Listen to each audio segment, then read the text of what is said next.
The impossible challenge. The Grand Chamber of the Galactic Union was silent, a rare occurrence for a space normally filled with the diplomatic chatter of 17 different sentient species. Today, the curved walls of iridescent alloy reflected nothing but tense anticipation.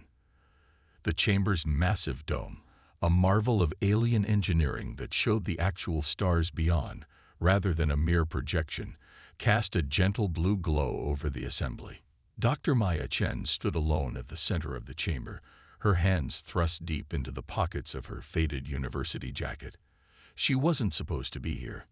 In fact, no human was supposed to be present at all. The cosmic conundrum remains unsolved for 7,000 cycles, announced High Chancellor Xorius, his crystalline voice resonating through the chamber without the need for amplification. The Alterian's transparent skin pulsed with bioluminescent patterns that betrayed his skepticism. No species has successfully completed even the second phase since the precursors left it as their legacy. Maya shifted her weight from one foot to another, aware of the hundreds of alien eyes fixed upon her. The human delegation behind her remained eerily quiet. Admiral Patel had explicitly ordered her not to volunteer, yet here she was, about to attempt what the greatest alien mathematicians had failed to do. "Your species is young," continued Xorius, addressing Maya directly now. His compound eyes reflected the light from a dozen different angles. "You have been spacefaring for barely 2 centuries. The Viridians have attempted this challenge for millennia without success. What makes you think you can solve it, human?" Maya cleared her throat. "With respect, High Chancellor, I'd like to try." A murmur of disbelief rippled through the assembled delegates. The Xanthari representatives, with their hive mind neural network, specifically evolved for mathematical calculations, clicked their mandibles in what humans had learned was their expression of amusement. The Viridians, the most mathematically advanced species in the known galaxy, simply stared with their multifaceted eyes, their tall, willowy forms perfectly still.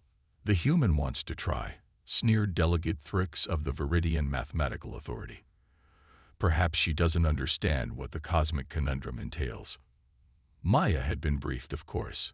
The cosmic conundrum was an ancient mathematical puzzle, allegedly left behind by the mysterious precursors who had vanished from the galaxy 50,000 years ago. It wasn't just a test. It was supposedly the key to understanding higher-dimensional mathematics that could revolutionize faster-than-light travel, energy production, and even the manipulation of space-time itself. "I understand it's a mathematical challenge," Maya replied simply. "I'm good with puzzles." This was an understatement. Dr. Maya Chen wasn't just good with puzzles. She had a doctorate in theoretical mathematics from MIT, had written 3 groundbreaking papers on multidimensional topology, and spent her weekends solving recreational mathematics problems for fun. But compared to the Viridians, whose entire civilization was built on mathematical principles, she was a novice. High Chancellor Xorius made a sound like crystals tinkling against each other, the Alterian equivalent of clearing one's throat. "Very well. The central nexus will project the conundrum. You may begin whenever you are ready." The middle of the chamber floor dissolved into darkness, revealing a pit from which rose a hovering, translucent cube about 2 meters on each side. The cube glowed with a blue-green light, its surface covered in symbols that shifted and moved like living things. Maya approached slowly, her heart racing despite her outward calm. This was why she had insisted on coming to this diplomatic summit. Not for the politics, not for the cultural exchange, but for this, the legendary puzzle that had stumped the greatest minds in the galaxy. "The conundrum has 3 phases," Xorius explained. "No human has ever attempted even the first. The Viridians have reached the 3rd phase but never completed it. You will be allowed 6 Earth hours for your attempt. 6 hours to solve what the Viridians couldn't in thousands of years." The absurdity wasn't lost on Maya, but she simply nodded. "I'm ready." The cube pulsed once, and the symbols on its surface rearranged themselves into a pattern that made Maya's eyes hurt if she looked at it too directly. This was the first phase, a mathematical representation of five-dimensional space projected onto three dimensions. Maya took a deep breath and stepped closer. The symbols were alien, but the underlying mathematics was universal.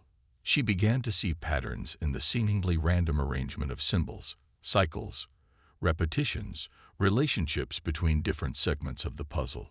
"Oh," she said softly, a smile spreading across her face. "It's like a Sudoku puzzle." The chamber erupted in multiple languages, translators working overtime as delegates expressed their disbelief, and in some cases, outrage. "Sudoku?" demanded Thrix, the Viridian delegate. "You compare the sacred conundrum to a human children's game." Maya didn't bother responding. She was already immersed in the puzzle, her fingers tracing patterns in the air as the cube responded to her movements. She wasn't just seeing the symbols. She was seeing the mathematical relationships between them, the hidden patterns that connected seemingly disparate elements. "The patterns repeat," she murmured, more to herself than to the watching delegates. "But they're not just cycling. They're evolving according to a specific progression." She began to make adjustments, manipulating the symbols with gestures that the cube somehow recognized. The aliens watched in stunned silence as the human worked, her movements becoming more confident by the minute. In the Earth delegation, Admiral Patil leaned toward his aide. "What is she doing?" he whispered. The aide, a mathematician himself, shook his head in wonder. "I'm not entirely sure, but I think she's treating it like a pattern recognition problem rather than trying to solve it with formal equations." An hour passed, then two. Maya worked steadily, occasionally muttering to herself or stepping back to view the cube from a different angle. The aliens remained silent, their initial skepticism slowly giving way to grudging curiosity. 4 hours in, Maya stepped back, wiped sweat from her forehead, and declared, "I've solved the first phase." The cube pulsed with bright light, confirming her assertion, and the pattern of symbols shifted dramatically into a new configuration. A collective gasp went through the chamber. "Impossible," hissed Thrix. "No species has ever solved the first phase in a single attempt." High Chancellor Xorius raised a crystalline hand for silence. "It appears the human has indeed completed the first phase. The second phase now begins." The new configuration was even more complex, with symbols that seemed to bleed into one another and relationships that existed in dimensions Maya could barely perceive. But the underlying logic, the pattern, was becoming clearer to her.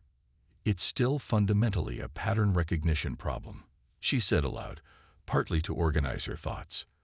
"The symbols represent mathematical relationships, but the key isn't in solving each equation individually. It's in seeing how they relate to each other across dimensions." She worked for another hour on the second phase, her confidence growing. The alien delegates watched with a mixture of disbelief and growing respect as she manipulated the symbols with an intuitive understanding that seemed to bypass formal mathematical procedures. "She's not solving it the way we would," one of the Zinthuri representatives commented to another in their clicking language. "She's playing with it." Indeed, Maya's approach seemed almost playful. She treated the puzzle not as a formal mathematical proof, but as a pattern to be understood intuitively. She made connections that seemed random to the watching aliens, but resulted in the symbols aligning in ways that showed clear progress. 5.5 hours after she began, Maya completed the second phase. The cube pulsed again, its light shifting to a deep purple as the symbols rearranged themselves one final time. "The third phase," announced Xorius, his voice betraying his astonishment. "No species has completed this phase since the precursors themselves." Maya studied the new configuration carefully. This was orders of magnitude more complex than the previous phases. The symbols now seemed to exist in multiple states simultaneously, representing mathematical concepts that pushed the boundaries of comprehension. With just 30 minutes remaining, Maya closed her eyes. The aliens watched in confusion as she stood perfectly still, her breathing slow and regular. "What is she doing?" whispered Thrix to the High Chancellor. "I believe," replied Xorius slowly, She is thinking. In fact, Maya was visualizing. In her mind's eye, she was seeing the patterns not as symbols on a cube, but as abstract relationships, connections that transcended the visual representation and existed in the realm of pure mathematics. When she opened her eyes, she had 15 minutes left. Without hesitation, she began her final manipulations of the cube, her movements now precise and deliberate. The symbols responded, shifting and aligning according to a logic that only she seemed to comprehend. With 5 minutes to spare, Maya made one final adjustment, and the cube flashed with blinding light. When the light faded, the cube had transformed into a complex, multidimensional object that seemed to fold in on itself in impossible ways, a visual representation of the solution. The chamber was dead silent. High Chancellor Xorius stepped forward, his crystalline form vibrating with emotion. In all our history, no one has solved the cosmic conundrum. Until today. He turned to address the chamber. The human has succeeded where all others have failed. The implications were enormous. By solving the conundrum, Maya had potentially unlocked mathematical principles that could revolutionize interstellar travel, energy production, and countless other technologies. But as the alien delegates erupted in a cacophony of voices, Maya was thinking of something else entirely. The pure beauty of the mathematics she had just encountered, the elegant patterns that transcended species and even dimensions. To her, it had never been about proving human superiority or gaining technological advantages. It had been about the puzzle itself, the challenge and the joy of finding the pattern in the chaos.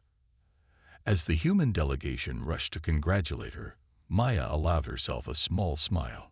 Sometimes, the greatest breakthroughs came not from complex formulas or advanced technology, but from simply seeing the universe in a different way. And that, perhaps, was humanity's greatest strength. The cosmic solution. The Grand Chamber had transformed from a place of diplomatic formality into something resembling organized chaos. Various alien delegates huddled in groups, their translators working overtime as they discussed the implications of what they had just witnessed. At the center of it all stood Maya, surrounded by the human delegation and a growing circle of curious aliens. "Dr. Chen," Admiral Patel said, his voice a mixture of pride and disbelief, "you've just rewritten our position in galactic politics." Maya barely heard him. Her mind was still processing the mathematical principles she had encountered within the cosmic conundrum, concepts that expanded her understanding of reality itself. The solution wasn't just a mathematical proof, it was a key to perceiving the universe in an entirely new way. High Chancellor Xorius approached, his crystalline form now pulsing with rapid patterns of light that indicated intense emotion. "The Council requests a formal explanation of your methodology, Dr. Chen. We must understand how you accomplished what has eluded our greatest minds for millennia." Maya nodded, though she wasn't entirely sure she could explain it. How does one describe intuition? The way patterns sometimes reveal themselves not through careful analysis, but through a flash of insight. "I'll try," she said. "But first, I'd like to know, what exactly is this conundrum? What were the precursors trying to show us?" Xorius's lights dimmed slightly, the Alterian equivalent of a thoughtful pause. The cosmic conundrum is believed to be a key to understanding the fundamental structure of reality itself. The precursors left it as a test, perhaps, or as a gift to species who were ready to comprehend it. Maya glanced back at the hovering multidimensional object that her solution had created. "It's beautiful," she said simply. Delegate Thrix of the Viridians pushed his way forward, his tall form towering over the human.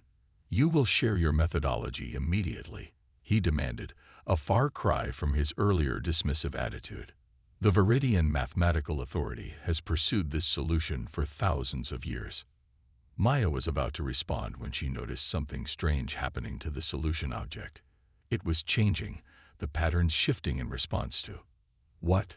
She stepped closer, watching as the object seemed to react to her proximity. "It's responding to consciousness," she said suddenly, understanding dawning. "That's what I was missing before. The conundrum isn't just a mathematical puzzle. It's an interface. The chamber fell silent again as Maya reached out and touched the hovering object. At her touch, it expanded, enveloping her in a sphere of light and symbols that swirled around her like a living thing. Inside the sphere, Maya experienced something beyond words. Images, concepts, and mathematical principles flooded her mind, not as abstract symbols, but as visceral understanding. She saw the structure of space-time, not as equations, but as a living, breathing tapestry. She perceived the relationships between dimensions not as theoretical constructs, but as tangible connections. For what seemed like an eternity but was actually only minutes, Maya communed with the knowledge of the precursors. When the sphere finally receded, she staggered slightly, overwhelmed by what she had experienced. Dr. Chen. Admiral Patel rushed forward to support her. "Are you all right?" Maya nodded slowly, her eyes still unfocused. "I'm fine. It's just a lot to process." High Chancellor Xorius stepped forward, his crystalline voice vibrating with intensity. "What did you see, human?" Maya took a deep breath, trying to organize the flood of information into something she could articulate. "The conundrum isn't just a test," she explained. "It's a primer, a foundation for understanding a completely different approach to mathematics and physics." She turned to Thrix, whose multifaceted eyes were fixed on her with burning intensity. "Your approach failed because you were trying to solve it using conventional mathematical principles. The conundrum requires something else, a way of seeing patterns that transcends formal logic." "Impossible," Thrix declared, though with less conviction than before. "Mathematics is universal. There cannot be another way." "Not another mathematics," Maya clarified. "Another way of approaching it. The precursors understood that mathematics isn't just about rigid formulas. It's about perception, intuition, seeing connections that might not be obvious at first glance."